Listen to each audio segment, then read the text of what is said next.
I just could not acquire my target in the LCD screen. Paul's got it. Sends it first round down, and it's a hit. Paul's got 2 more targets at the first station. Paul having all kinds of trouble with the corner shot and the Glock 18.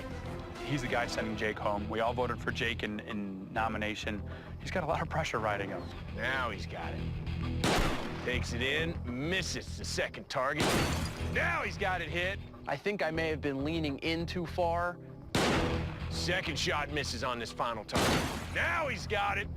All right, and we are very pleased to have with us on the program Paul Marinaccio, eliminated from Top Shot last night, unfortunately. Paul, how you doing, sir?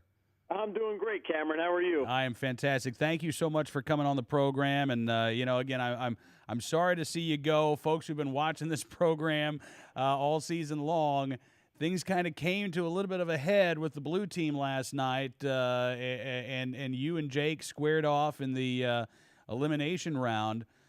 Before we talk about the elimination round, let's go back to the actual competition this time. You guys were firing a brand new rifle, the Voltor, which I guess nobody had the experience of shooting on this, so nobody really had an edge. But what were your thoughts when you walked up to the range and you saw that you're going to be shooting the Voltor? Cameron, I was just asked this exact question by Caleb Giddings, who is also a phenomenal guy, by the way. I just did his radio interview before I did this one. And he asked me the same question, and I know that there's going to be a lot of gun enthusiasts that want to be very angry at me and send me nasty grams after saying this. But truthfully, as it pertains to this challenge and the way the show was, the Voltor was really no different to me than any other AR-15 platform that everybody's been shooting for years and years.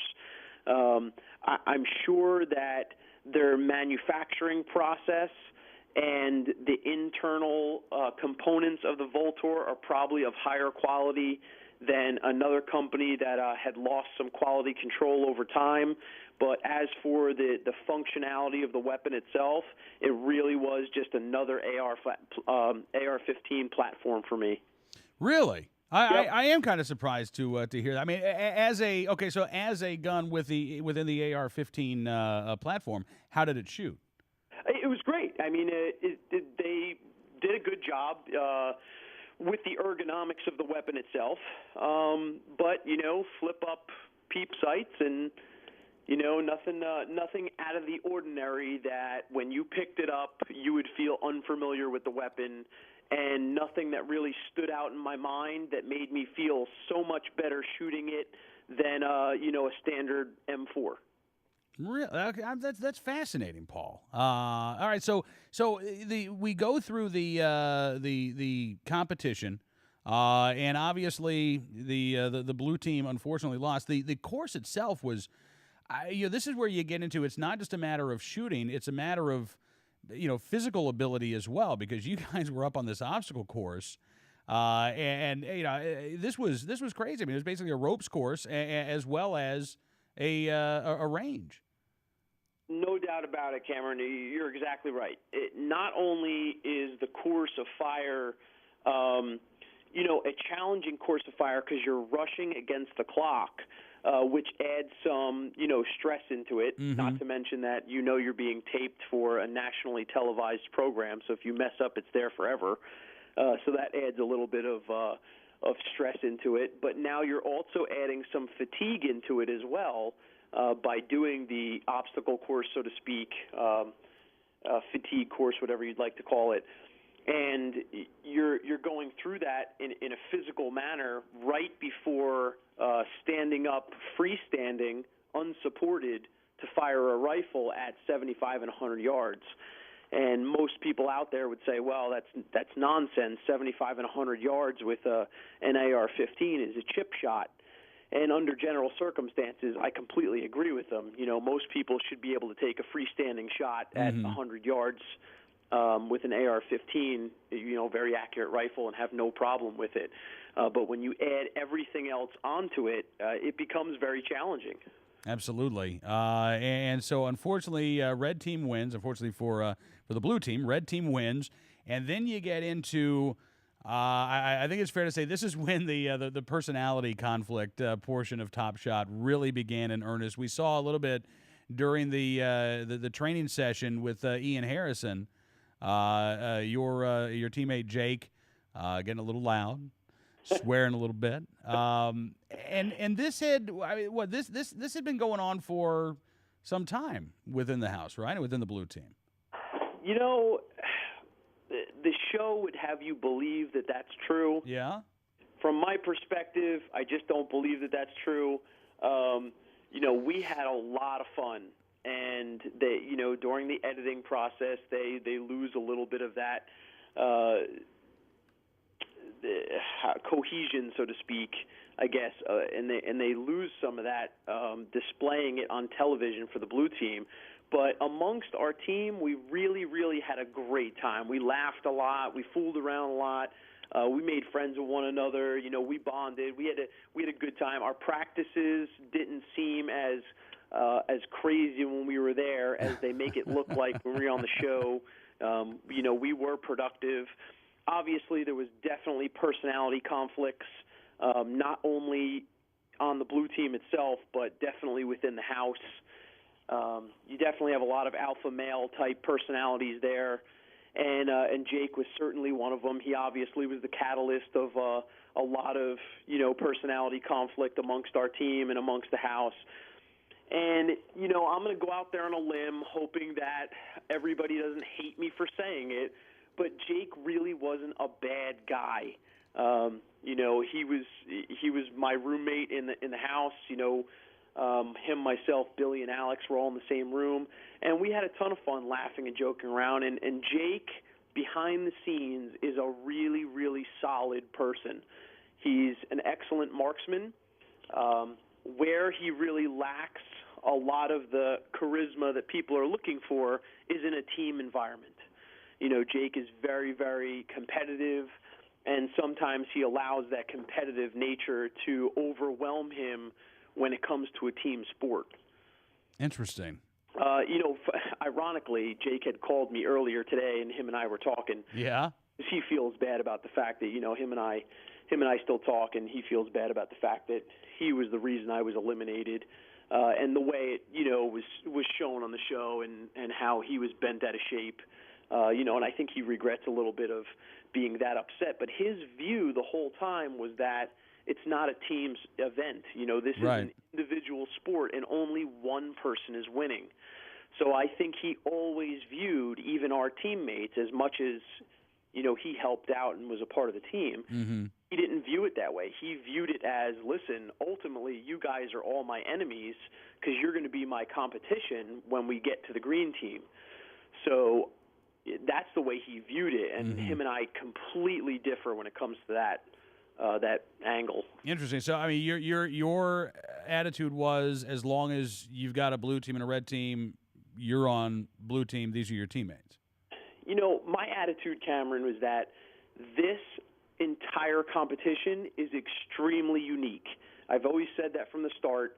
There is nothing else that I can think of competition-wise where you start out as a team and end up in an individual competition.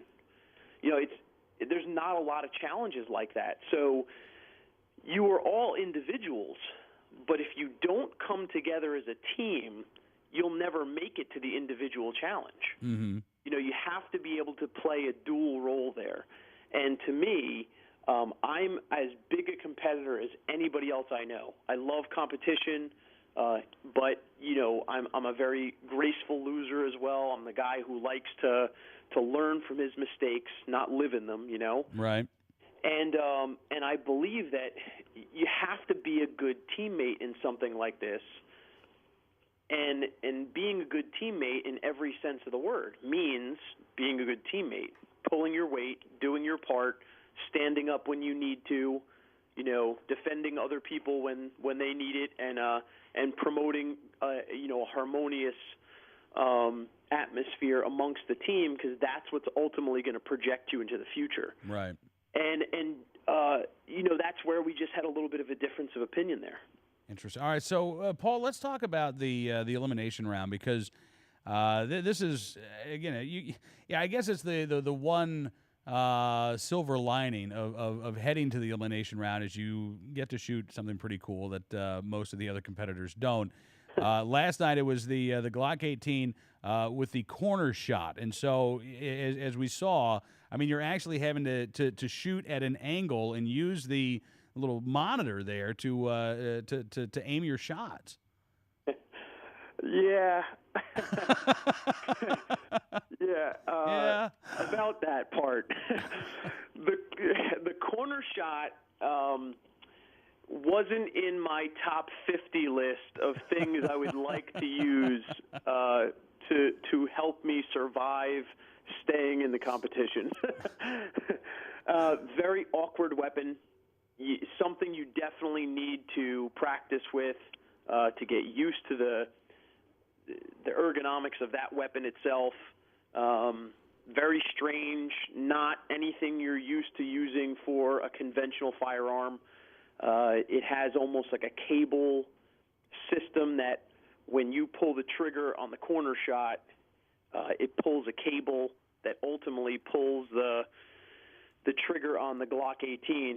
Very rudimentary device when you think about it. Revolutionary in terms of what it does for SWAT team members and people who are doing room clearing, but very rudimentary device in itself, where you're just really putting a handgun into a frame and allowing it to turn a corner. Right. So now with the fundamentals of how to utilize the weapon you get used to, and the nomenclature of the weapon, after you turn the corner on it, you're now not looking through sights as you would a conventional firearm that you've been used to shooting since you were a kid. You're now looking at a video screen.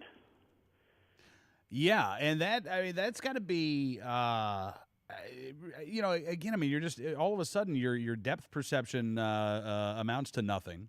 I mean, you're sighting in such a completely different way than what most of us are used to. It was fascinating to watch. And then, look, I got to tell you, I was really impressed, Paul, with your shooting. And then Jake gets up there, and holy cow, like 48 seconds later, he's done. Jake, my hat goes off to Jake. Love him or hate him, America can hate him all they want. And I don't disagree with how they portray him on TV, with a lot of America being very upset with his, unsportsmanlike attitude and everything else. And I totally get that. But as a competitor, in my mind, when you go into a competition, you know what it took you to get to that level, and you have to respect every competitor, as exactly what they are, and that's a competitor. He came out there to play that day, and he certainly smoked that course. Even if I had a perfect run, and hard pressed to beat that time. Well, listen, Paul, I got to say, I was still very much impressed by your time on Top Shot, and overall, what are your thoughts about going on the show? You think this was a good experience for you? Cameron, I think this was a great experience for me. And, it's funny you said that, too, because I just went over that recently as well. You can't look at it, it gets me frustrated because I feel like skill level-wise, I definitely deserve to be there longer. I definitely had more to offer that America hasn't seen yet. I definitely had more strengths that I think would have come out as more challenges were brought out. I think I was, certainly good enough to be on the show much longer. But I don't regret one part of being out there. It was a fantastic experience. I made friends across the country with some of the most elite shooters, literally, in their discipline. And the guys that I met, the friends that I made, were absolutely fantastic. The training that I did, what I learned from other people about shooting, about training, about marksmanship, and what I learned about myself by being there and competing was worth everything. No doubt about it. Paul, again, I can't thank you enough, sir, for coming on the program tonight. It's been a lot of fun watching you this season, and hopefully we can talk again soon. Absolutely, Cameron, and thanks so much for having me. I really appreciate it. Hey, thank you, sir. Paul Marinaccio joining us on Cam and Company here tonight.